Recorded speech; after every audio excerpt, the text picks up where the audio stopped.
So I want you to just, for a second, imagine a day. It's September 29th, 1982. It starts with the most mundane thing you can think of, reaching into your medicine cabinet for a headache pill. But by sundown, 7 people across the Chicago area are dead. And they weren't killed by some new virus or, a car crash. They were killed by the very thing that was supposed to make them feel better. It was instantaneous, it was random, and it was horrifyingly intimate. Right. This was the moment that the one place in your home you thought was safe, the medicine cabinet, Yeah. it suddenly became a crime scene. And that single terrifying moment is our deep dive today, the Chicago Tylenol Murders.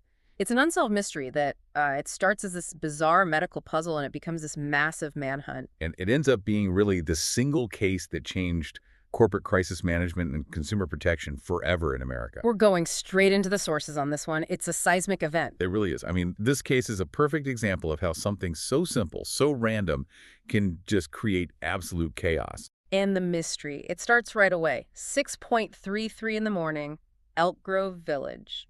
With the first victim, a 12-year-old girl named Mary Kellerman. She had a cold, was staying home from school. And her parents did what any parent would do. They gave her an extra-strength Tylenol capsule. A few moments later, her father hears a sound, a cough, and then a loud thud from the bathroom. He finds her convulsing, unconscious. By 9:56 a.m., she's pronounced dead. And nobody can figure out why. A healthy kid, a common cold, and then this. It was baffling. Completely baffling. An isolated tragedy, you might think? Until about 3.5 hours later. That's when the pattern starts. And what seemed baffling now looks sinister.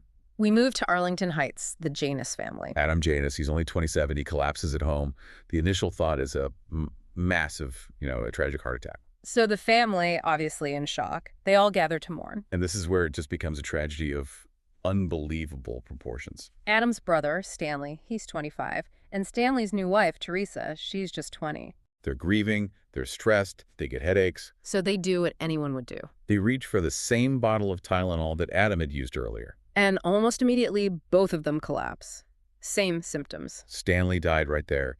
Teresa was put on life support, but she passed away 3 days later. 3 members of the same family in one afternoon. That's no longer a coincidence. That is an alarm bell. Thankfully, a public health nurse, Helen Jensen, was at the Janus home. She was the one who spotted it. She did. She saw the Tylenol bottle, noticed capsules were missing, and found a very recent receipt. And she had a hunch. A very strong one. She called the Deputy Chief Medical Examiner, Edmund Donahue, who immediately suspected a fast-acting poison. And Donahue, the medical examiner, he took an incredible risk to test his theory. He did. He asked an investigator, Nick Pichos, to literally smell the contents of the bottle. Why smell it? Potassium cyanide sometimes has this very faint, bitter, almond-like scent. Pichos smelled it. He confirmed the scent. And toxicology reports came back fast. Yeah. It was cyanide. This wasn't a tragedy. It was a mass poisoning. And the amount of poison. Mm. It was staggering. For forensics showed that just 4 of the capsules left in that bottle had almost 3 times the lethal dose of cyanide. It's weaponized. Absolutely. And what's fascinating, if you dig into the medical side of this, is the paradox of how the victims died. Okay. The official cause of death was hypoxia. Suffocation? Lack of oxygen? Exactly. Uh-huh. But here's the thing. Their blood oxygen levels were sky high, around 110 millimeter Hg when normal is like 75 to 100. Wait, how can you be suffocating if your blood is full of oxygen? That doesn't make any sense. It's the key to how cyanide works. It's not about getting oxygen into your body.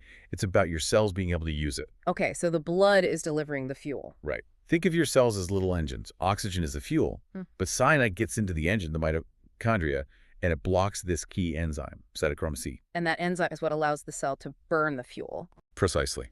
So cyanide blocks that final step. The fuel is delivered, but the spark plugs are dead. The oxygen just sits there, useless. So the cells are starving for energy even though they're surrounded by oxygen. And they die. Massively. Almost instantly. Especially in the heart, the lungs, the liver. The victims are basically drowning in oxygen they can't use. That is a terrifying thought. And the Janus family confirmed the pattern, but it didn't stop there. No, 3 more deaths quickly followed. Mary McFarland at her workplace. Mary Reiner, a new mother just home from the hospital. And Paula Prince, a flight attendant. She was found days later in her apartment with a Tylenol bottle and a receipt. Dated September 29th. 7 people. And when the Cook County Medical Examiner held that press conference, That's when the panic went nationwide. You can't even imagine. The FDA immediately warns people not to take Tylenol capsules. At all. Police were driving around with bullhorns yelling at people to throw their Tylenol away. It wasn't just medicine people were afraid of. Candy sales in Chicago dropped 20% that year, right before Halloween. And for Johnson & Johnson, it was an absolute catastrophe. Their stock just collapsed. Tylenol was 35% of their value, and it dropped to 8% overnight. So the investigation had to move incredibly fast. First question, where did this happen? Factory or stores? They figured that out pretty quickly. The tainted bottles came from different lots, manufactured in totally different states, one in Pennsylvania, one in Texas. So it wasn't a factory mistake. No, the tampering had to have happened after production. It was happening locally in the Chicago suburbs. Inside the stores, Jewel Foods, Walgreens, Osco Drug. And the reason it was so easy was the packaging back then. Oh, it was absurdly easy. By today's standards, it's shocking. Just a cardboard box, an unglued lid, And inside? a plastic bottle with a simple flip-top cap. The only thing inside was a wad of cotton.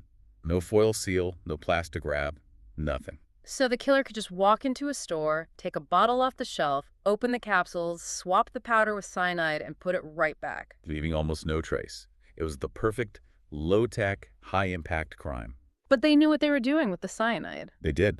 Investigators actually traced the poison itself back to a huge 1,800-pound batch made in 1978 by a company called Fisher Scientific. So they had the source of the poison, but not who bought it. Exactly.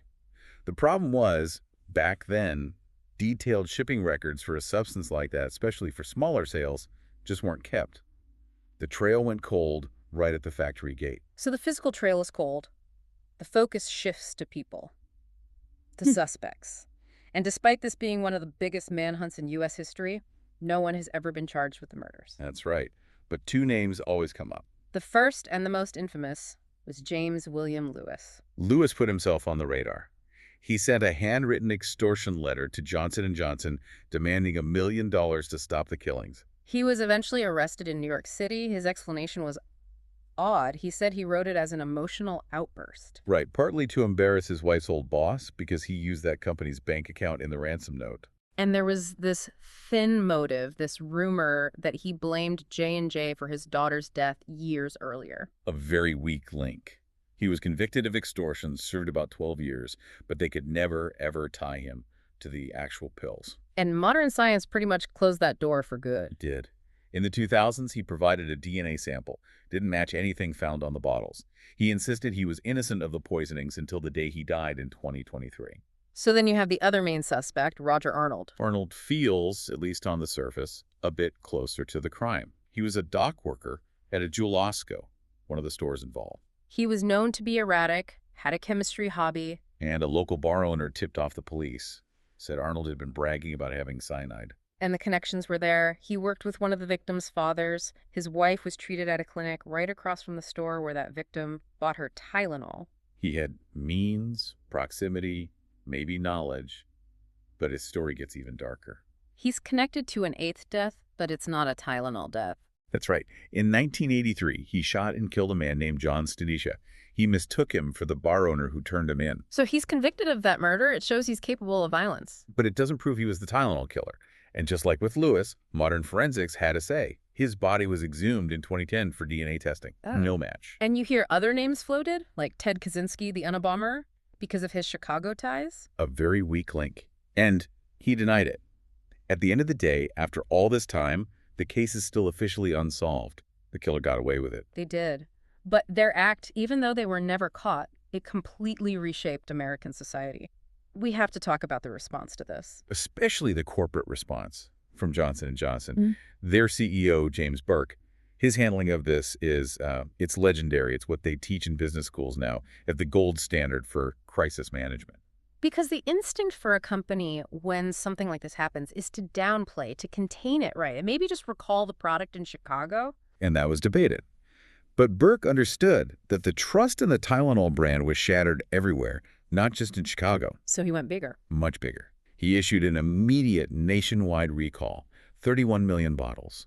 It cost the company over $100 million, and that's in 1982 money. But that decision, as expensive as it was, it saved the company. It absolutely did. They were transparent. They worked with the FBI, with the FDA, and the public saw that.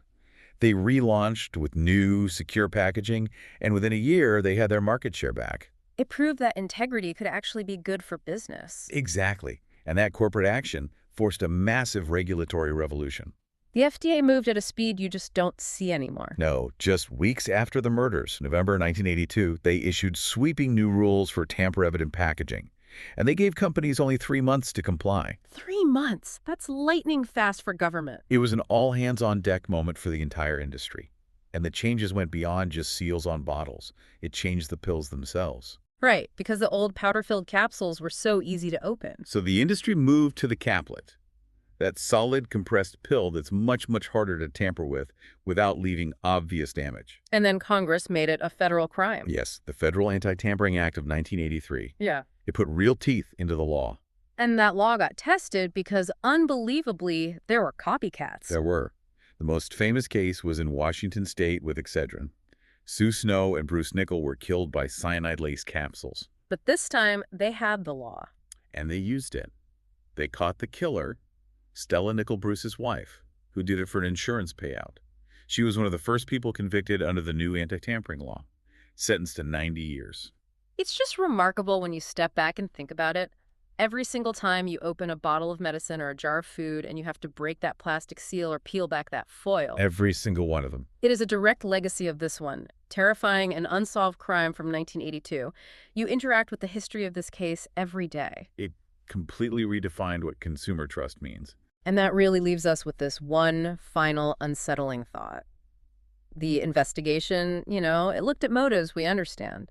Extortion from Lewis, maybe revenge from Arnold. But the sheer randomness of it all, the different victims, the different stores, Mm-hmm. it suggests the real motive might have been much simpler and much scarier. Is to cause chaos. To cause mayhem, to kill random people.